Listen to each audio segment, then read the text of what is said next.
and we finally have the first original character created by Marvel Studios, and what a satisfying episode. So guys, how are you?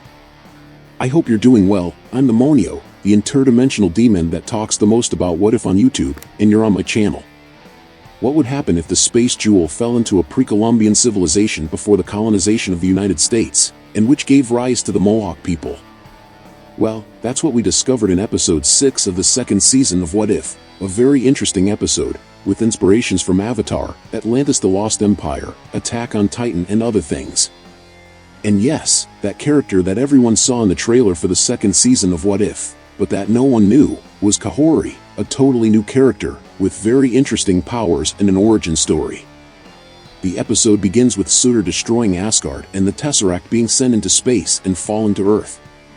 Soon after, we see Kahhori and a boy talking about the legend of a lake that generated war among its people, and while they were talking, their village is attacked by Spanish colonizers, who heard the legend and wanted to get to the Fountain of Youth.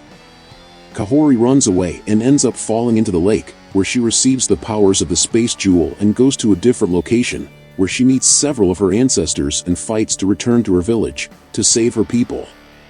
Firstly, the scene where Kahhori's powers came from, it reminded me a lot of the scene where Ymir gains the powers of Titan, in Attack on Titan, which was also on the other hand, when she falls in that unknown place. I believe that that is a dimension that is inside the Tesseract itself, since it is the jewel of space, and can connect the dimensions easily, as we see in the episode. Another possibility is that that place is what's left of Asgard itself, since everything is contaminated by the cosmic radiation of the Tesseract, which is the same radiation that gives powers not only to Kahhori, but to all the unworthy people there. The way they gain their powers is similar to the origin of Captain Marvel's powers, except that in the case of Carol Danvers, she received a blast of energy, and Kahhori was possibly inside the Tesseract itself.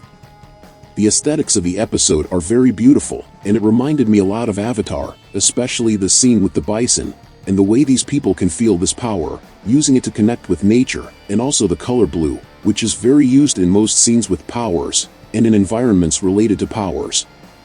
Kahhori's powers include speed, resistance, levitation and manipulation of objects, manipulation of energy, creation of force fields, connection with nature and the environment around her, and she probably also has some form of psychic powers, as she has shown herself capable of speaking in Spanish, and will likely be able to speak in English to interact with other characters in future episodes.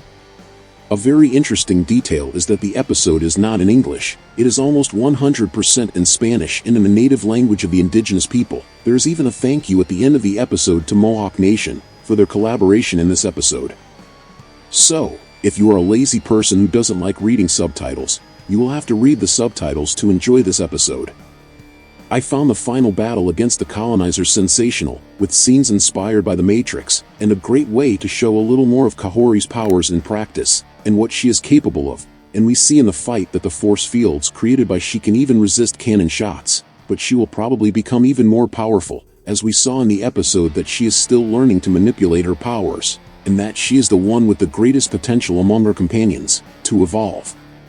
Further, the scene itself is very beautiful, very well directed, and with a great soundtrack. The end of the episode, when Kahhori confronts the Queen of Spain, is pure satisfaction. Seriously guys, if there is any language in which the word satisfaction does not exist, they can use this scene to express themselves. Kahhori's act of demanding peace actually makes her change the fate of her world, living up to the episode's title.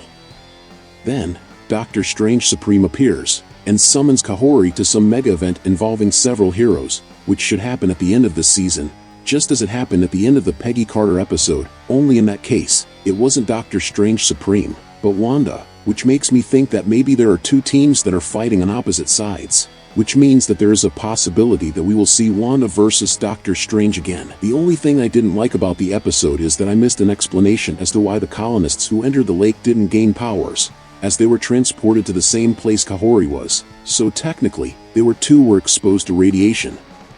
Of course we can assume some reasons. It could be that the jewel itself chose those people to grant its powers, or that they gained the powers through their connection with nature, but my point is that there is not exactly an explanation for that. But this isn't even a plot hole, since, as I mentioned, there are possible explanations, but it would have been cool if the episode had addressed this. But anyway, that's just a small detail. I loved the episode. For me, it's one of the best of this season, along with the Tony Stark episode. But what about you? What did you think of the episode and the new character? Leave it in the comments, and if you liked the video, subscribe to follow the next content. Until next time, my people, demonic hugs.